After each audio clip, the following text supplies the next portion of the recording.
নমস্কার, F2S 2.0 চ্যানেলে তোমাদের সকলকে স্বাগত জানাই। এসএসসি এমটিএস পরীক্ষায় যারা এবছর প্রথমবার বসতে চলেছ, তো তাদের জন্য আমি এই সিরিজটা নিয়ে হাজির হয়েছি। তো চলো আজকের ক্লাসটা শুরু করা যাক তাহলে। আজকে আমরা যে বিষয়টা নিয়ে আলোচনা করব সেটা হচ্ছে রেশিও অ্যান্ড প্রপোর্শন, বাংলায় যেটা আমরা বুঝি অনুপাত এবং সমানুপাত। তো এই অনুপাত এবং সমানুপাত এই কথাটার সঙ্গে তোমরা সকলেই পরিচিত। তো অঙ্ক করতে গেলে যে যে টার্মসগুলো একটু জানতে হবে এই অনুপাত আর সমানুপাতের, সেগুলো আগে প্রথমে আমরা একটু আলোচনা করে নিই। কিছু বেসিক কনসেপ্ট আছে, সেগুলো আজকে দেখব প্রথমে, তারপরে আমরা অঙ্ক করব, ঠিক আছে? তো প্রথমে রেশিও বা অনুপাত এই বিষয়টা নিয়ে আমরা একটু আলোচনা করি। রেশিও অর্থাৎ কি? রেশিও আমরা ডিনোট করি এই চিহ্নটা দিয়ে। লিখলাম কি, ধরো এ অনুপাত চিহ্ন বা ইস্টু বি, মানে এ ইস্টু বি, এ আর বি অনুপাতে রয়েছে, এই বিষয়টাকে আমরা এইভাবে ডিনোট করি। অথবা এ ইস্টু বিটাকে আমরা এইভাবেও লিখতে পারি যে এ বাই বি, ঠিক আছে? এই অনুপাতের কিছু প্রকারভেদ আছে। তো কি কি সেগুলো দেখে নি আগে। 1 নম্বরে আসছে কম্পাউন্ড রেশিও।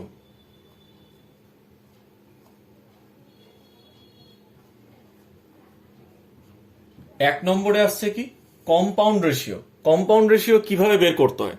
ধরো আমাদের কয়েকটা অনুপাত দিয়েছে, A is to B, C is to D, E is to F.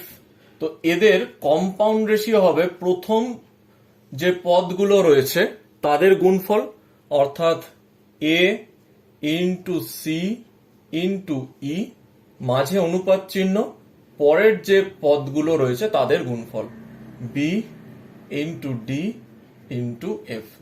এটাকে বলা হচ্ছে কম্পাউন্ড রেশিও। নেক্সট বলা হচ্ছে ডুপ্লিকেট রেশিও। ডুপ্লিকেট রেশিও কিভাবে বের করা হয়? ধরো আমাদের একটা অনুপাত দেওয়া হয়েছে এ ইস টু বি, তো এদের ডুপ্লিকেট রেশিও হয়ে যাবে কি, এ স্কোয়ার আর এদিকে হচ্ছে বি স্কোয়ার। যা দেওয়া থাকবে তাদের স্কোয়ারের অনুপাতটা হয়ে যাবে ডুপ্লিকেট রেশিও। এইগুলো খাতাতে লিখে নেবে, কারণ অনেক ছোট ছোট অঙ্ক থাকে, সেখানে তোমাদের এরকম ভ্যালু বলে দেওয়া থাকবে। ধরো বলে দিয়েছে তোমাদের ভ্যালু বলে দেবে 7:9, তাহলে ডুপ্লিকেট রেশিও বের করো। তো কত হবে? 7 স্কোয়ার মানে 49, আর 9 স্কোয়ার হচ্ছে 81, তো 49:81 হয়ে যাবে অ্যান্সার, ঠিক আছে? তো এগুলো একটু খাতায় নোট করে নিও। 3 নম্বর যেটা বলা হচ্ছে সেটা হচ্ছে ট্রিপ্লিকেট রেশিও। এর আগেরটা ডুপ্লিকেট ছিল, এরপরটা হচ্ছে ট্রিপ্লিকেট। ট্রি মনে রাখবে ট্রাই, ট্রাই থেকে মাথায় রাখবে কিউব, ট্রাই মানে 3, সেই হিসাবে কিউব মাথায় রাখবে। তো কি করতে হবে? ধরো অনুপাত দিয়েছে এক্স ইস টু ওয়াই, তার ট্রিপ্লিকেট রেশিও কি হয়ে যাবে? X is cube is to Y cube, ঠিক আছে? এক্সাম্পল ধরো 2:3 দেওয়া হয়েছে, তাহলে এটা হয়ে যাবে 2 এর কিউব মানে 8, আর 3 এর কিউব হচ্ছে 27। নেক্সটটা বলছে sub duplicate ratio. Duplicate ratio যেটা ছিল সেটা বের করার সময় আমরা কি করছিলাম? স্কোয়ার করছিলাম।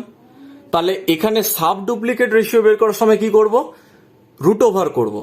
অর্থাৎ আগেরটাতে আমরা বর্গ করছিলাম, ডুপ্লিকেটে সাব ডুপ্লিকেটে কি করব? বর্গমূল করব।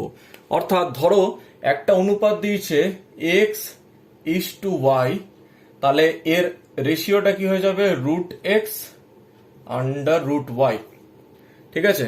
তো রেশিও দিয়েছে ধরো 49:64, তাহলে এটা কি হয়ে যাবে? রুট 49:64, তাহলে অ্যান্সার কি হয়ে যাবে? এখানে 7 বেরোবে, আর এটা কত হয়ে যাবে? 8। 7 7 49, তাই 7 বেরোলো, আর 8 8 64, তাই 8 বেরোবে। তো 7:8 হয়ে যাবে অ্যান্সার।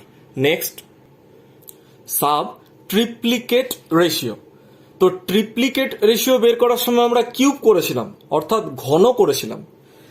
এবার সাব ট্রিপ্লিকেটে কি করব? ঘনমূল নির্ণয় করব, অর্থাৎ কিউব রুট করব। মানে কি, একটা রেশিও দিয়েছে আমাদের x:y, তো এর কি করব,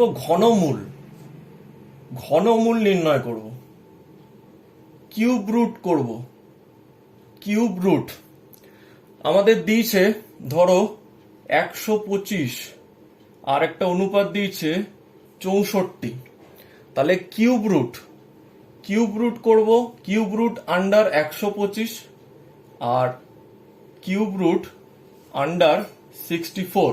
তো 125 কিভাবে হয়, 5-এর যদি আমরা কিউব করি মানে 3টে 5 গুণ করি, 5 5 25, আর তার সাথে আবার 5 গুণ করলে 125 হয়, মানে 3টে 5 গুণ করলে 125। তাহলে বাইরে কি হবে, 3টে 5 থেকে বাইরে একটা 5 আসবে। আর 64টা কিভাবে হয়, 4 4 16 আর 4 16 64, মানে 3টে 4 গুণ করলে 64 হবে। তাহলে রুটের বাইরে কি হবে, একটা 4 আসবে। তাহলে আমাদের অ্যান্সার কি হয়ে যাবে, 5:4। এটা মাথায় রাখবে যে স্কোয়ার রুট যখন হয়, অর্থাৎ বর্গমূল যখন করা হয়, তখন আমরা দুটো সংখ্যা থেকে একটা সংখ্যা বাইরে নিই। যেমন ধরো 25, তো 25 আছে 25 রুটের আন্ডারে, তো এটা কি হয়, রুট আন্ডার 25 কিভাবে হয়, 5 × 5। তো দুটো 5-এর থেকে একটা 5 বাইরে আসে। এটা হচ্ছে যখন আমরা স্কোয়ার রুট করছি বা বর্গমূল করছি, ঠিক আছে। আর যখন আমরা কিউব রুট করব, তো এখানে যেমনি ছিল 125, তো এটাকে আমরা কিভাবে লিখবো, কিউব রুট 125 মানে 3টে 5 গুণ হচ্ছে। তো যখন কিউব রুট হবে তখন 3টে 5 থেকে বা 3টে সংখ্যা থেকে একটা সংখ্যা রুটের বাইরে আসবে, ঠিক আছে। 3টে সংখ্যা থেকে, এই কিউব রুট আর স্কোয়ার রুটের মধ্যে এটাই পার্থক্য যে বর্গমূলের সময় দুটো সংখ্যা থেকে একটা 5 বাইরে আসে, আর ঘনমূল যখন নির্ণয় করি তখন 3টে সংখ্যা থেকে একটা সংখ্যা বাইরে আসবে, ঠিক আছে। নেক্সট হচ্ছে রেসিপ্রোকাল রেশিও। রেসিপ্রোকালের বাংলা যে মানেটা সেটা হচ্ছে অনন্যক। আমাদের একটা রেশিও বলে দিয়েছে x:y, তাহলে এর রেসিপ্রোকাল রেশিও হয়ে যাবে 1/x:1/y। সাপোজ ধরো বলেছে যে একটা রেশিও দিয়েছে 3:5, তাহলে এদের রেশিও কি হয়ে যাবে, 1/3:1/5। নেক্সট যেটা বলা হচ্ছে সেটা হচ্ছে ইকুয়ালিটি রেশিও। ইকুয়ালিটি রেশিও মানে হচ্ছে অনুপাতটা সমান হবে, মানে x:x বা 1:1, এটা হচ্ছে ইকুয়ালিটি রেশিও। আর একটা হচ্ছে ইনইকুয়ালিটি রেশিও। ইনইকুয়ালিটি রেশিও মানে যেটা অনুপাতটা সমান হবে না, মানে ধরো 1:2 বা 2:1। প্রথমের যে সংখ্যাটা রয়েছে সেটা ছোট হতে পারে এবং পরেরটা হতে পারে বড়। আরেকটা হতে পারে কি, প্রথম যে পদটা রয়েছে সেটা বড় হতে পারে, পরেরটা হতে পারে ছোট। তো এই যে প্রথমে যে পদটা ছোট রয়েছে, ঠিক আছে, এটাকে কি বলা হয়, এই যে অনুপাতটা প্রথমে ছোট পদ এবং পরে যে বড় পদটি রয়েছে এটাকে বলা হয় কি, লেজার ইন ইকুয়ালিটি রেশিও, অর্থাৎ লঘু অনুপাত, ঠিক আছে। আর এটাকে বলা হয় কি, গ্রেটার ইনইকুয়ালিটি রেশিও, অর্থাৎ গুরু অনুপাত। এইগুলো হলো মোটামুটি রেশিও রিলেটেড টার্মস, যেগুলো আমাদের অঙ্ক ক্ষেত্রে কাজে আসবে এবং এর ওপর ডাইরেক্ট অঙ্ক থাকে, ঠিক আছে। এবার প্রপোর্শন যে কথাটা রয়েছে সেটা নিয়ে কিছু টপিক আমরা দেখব। ধরো আমাদের এখানে দুটো অনুপাত দিয়েছে, একটা হচ্ছে x:y আর একটা s:t। তো এই যে মাঝে আমরা চিহ্নটা দেখতে পাচ্ছি এটা হচ্ছে প্রপোর্শনের চিহ্ন বা সমানুপাতিক চিহ্ন। তো এই অঙ্কটাকে আমরা এইভাবেও লিখতে পারি, x:y সমান s:t। এই কথাটার মানে হচ্ছে x এর সাথে y যেই অনুপাতে আছে, s এর সাথে টিও সেই অনুপাতে রয়েছে। এটা হচ্ছে প্রপোর্শনের গল্প। মানে এক্স আর ওয়াই এর রেশিওটা, অনুপাতটা যদি 1:2 হয়, তাহলে এদিকে S:T এর অনুপাতটাও হবে 1:2। আশা করি বোঝা গেছে। এবার এখানে এই যে প্রপোর্শন রিলেটেড 2-3টে টার্ম আছে, সেটাতে অঙ্ক আসে, ডাইরেক্ট অঙ্ক জিজ্ঞেস করা হয়। প্রথমে যেটা আসে সেটা হচ্ছে থার্ড প্রপোর্শনাল। থার্ড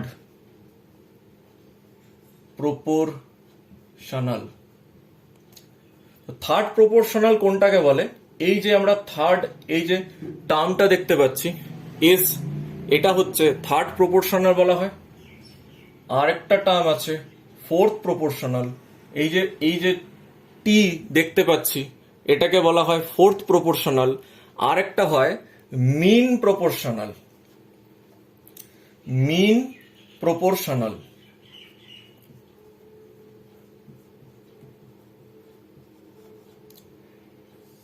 এই থার্ড প্রপোর্শনাল মানে হচ্ছে তৃতীয় সমানুপাতি, ফোর্থ প্রপোর্শনাল মানে হচ্ছে চতুর্থ সমানুপাতি, আর মিন প্রপোর্শনাল মানে হচ্ছে মধ্য সমানুপাতি। তো মিন প্রপোর্শনালটা কি করে বের করতে হয়? ধরো তোমাকে দুটো পদ দিয়ে দেবে। ধরো একটা বলেছে কি যে এক্স আর ওয়াই, এই দুটো সংখ্যা দিয়ে দিয়েছে। তোমাকে এই দুটো সংখ্যার মধ্যে মিন প্রপোর্শনাল বা মধ্য সমানুপাতি বের করতে হবে। তো মধ্য সমানুপাতি বের করার ফর্মুলাটা, নিয়মটা কি? রুট আন্ডার যেই দুটো সংখ্যা দেবে সেই দুটো গুণ অবস্থায় বসাতে হবে। কি বললাম? যে দুটো সংখ্যা দিয়ে দেবে সেই দুটো সংখ্যাকে গুণ অবস্থায় রুটের আন্ডারে বসাতে হবে। সেখান থেকে আমরা কি পাবো? মিন প্রপোর্শনাল বা মধ্য সমানুপাতি। ঠিক আছে, লাস্ট একটা কথা বলি এই প্রপোর্শনালটা নিয়ে। X:Y মাঝে সমানুপাতি চিহ্ন আর S:T লেখা রয়েছে। এটাকে আমরা এইভাবেও লিখতে পারি, X/Y সমান S/T। এটা একটা লেখা যায়। অর্থাৎ প্রথমের সাথে চতুর্থটার গুণ হচ্ছে আর দ্বিতীয়র সাথে তৃতীয়টার গুণ হচ্ছে। মানে আমরা এটাকে এইভাবে লিখতে পারি যে X:T সমান সমান Y:S। এটা কেন করালাম? অনুপাতে অনেক সময় ভ্যালু দিয়ে দেয়। ধরো এক্স এর ভ্যালু, ওয়াই ভ্যালু আর এস এর ভ্যালু দিয়ে দিয়েছে, তো টি এর ভ্যালুটা তোমাকে বের করতে হবে। কিংবা এক্স এর ভ্যালুটা দেওয়া নেই, বাকি 3টে ভ্যালু দেওয়া আছে, এক্স এর ভ্যালুটা বের করতে হবে। তো সেটা আমরা ভ্যালুটা বের করবো কি করে? এদের সাথে পারস্পরিক সম্পর্কটা আমরা না জানলে সেটা তো ভ্যালুটা বের করা যাবে না। এখান থেকেও তোমরা দেখতে পারো যে বজ্রগুণন করলে কিন্তু আমার X:T আসছে আর সমান চিহ্ন দিয়ে S:Y বা Y:S আসছে। ঠিক আছে, তো মোটামুটি ratio and proportion related concept, basic concept গুলো তোমাদের জানা হয়ে গেছে। এবার সরাসরি আমরা প্রিভিয়াস ইয়ার যে কোয়েশ্চেন এসছে সেগুলোতে চলে যাচ্ছি। প্রথম অঙ্কটা দেখো কি বলেছে, the sum of 3 numbers is 396 if the ratio between the first and second number is 7:11 and between the second and third number is 11:15, then the difference between the first and the third number is। 3টে সংখ্যা আছে, তাদের যোগফল হচ্ছে 396। এবার বলেছে যদি প্রথম দুটো সংখ্যার রেশিও অনুপাত যদি 7:11 হয় আর দ্বিতীয় এবং তৃতীয় সংখ্যার রেশিও যদি 11:15 হয়, তাহলে প্রথম আর তৃতীয় সংখ্যার মধ্যে ডিফারেন্স কত? তো কিভাবে করব? 3টে সংখ্যাকে প্রথমত আমরা ধরে নিচ্ছি A, B আর C। এবার প্রথম আর দ্বিতীয়র মধ্যে অনুপাত বলেছে 7:11 আর দ্বিতীয় আর তৃতীয়র মধ্যে অনুপাত বলেছে 11:15।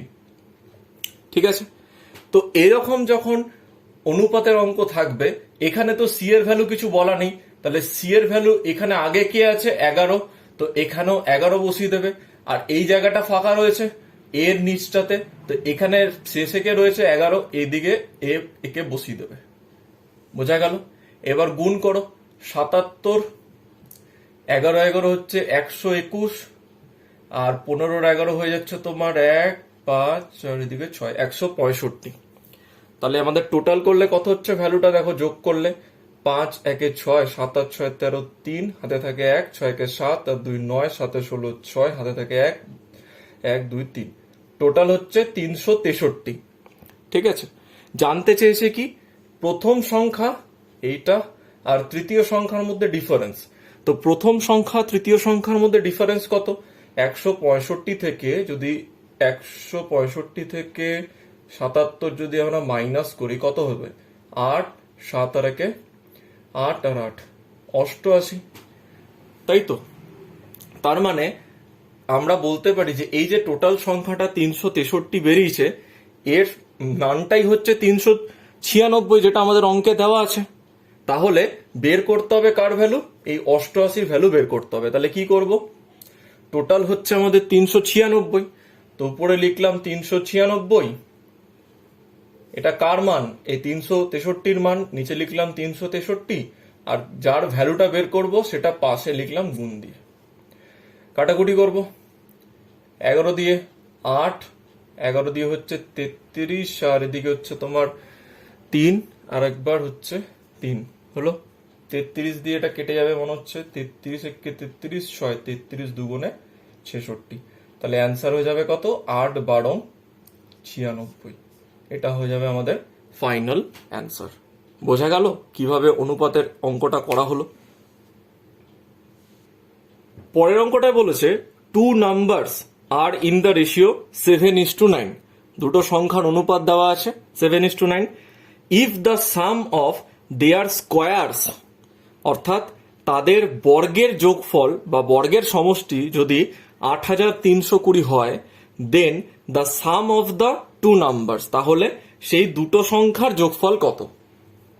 তো এখানে দুটো সংখ্যার রেশিও দিয়ে রেখেছে কি 7:9, তো সংখ্যা দুটোকে আমরা ধরে নিচ্ছি, একটা হচ্ছে 7x, আরেকটা হচ্ছে 9x।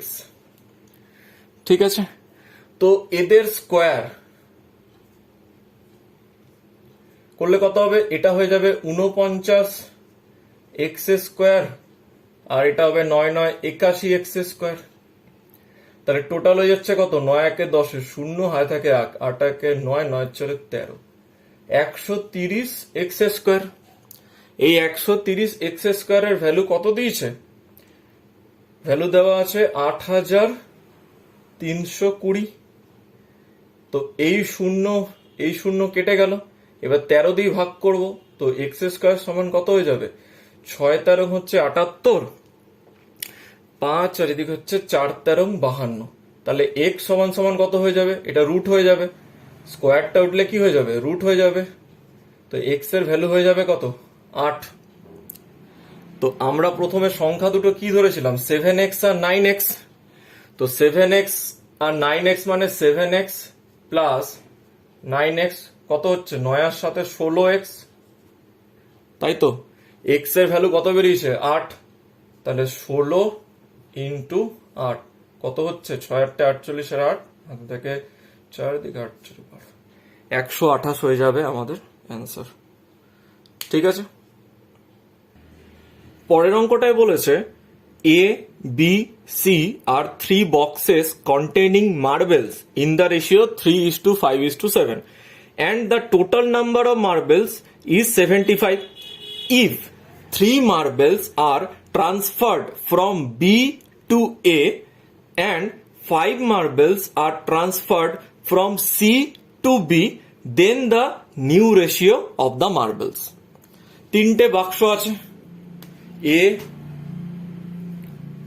B আর হচ্ছে C। রেশিও কি বলেছে? 3:5:7। তো 3:5:7 টোটাল করলে 7 আর 5 12 আর 3 হয়ে যাচ্ছে কত? 15, তাই তো? টোটাল হয়ে যাচ্ছে কত? 15, আর আমাদের সংখ্যা বলেছে কত? 75। তার মানে আমি বলতে পারি যে মোট যে পরিমাণটা অর্থাৎ 15-র ভ্যালুই হচ্ছে 75। তো 15-র সাথে দেখো 5 যদি আমি গুণ করে দিই তাহলে আমি 75 পাচ্ছি।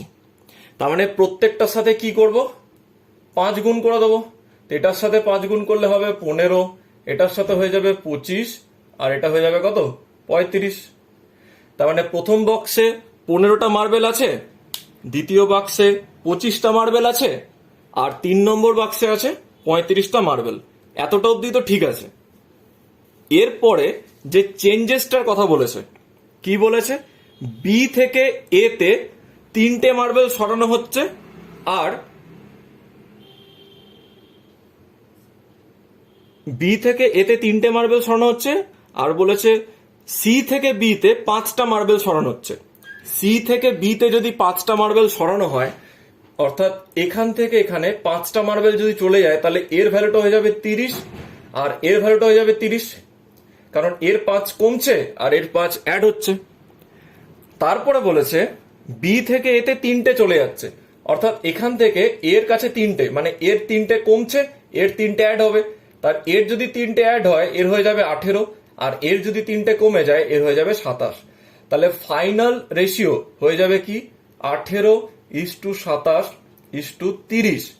3 দিয়ে কেটে দেবো, 3 6 18, 3 9 27, আর 3 10 30। তাহলে আমাদের নতুন রেশিও কত হয়ে যাবে, 6:9:10।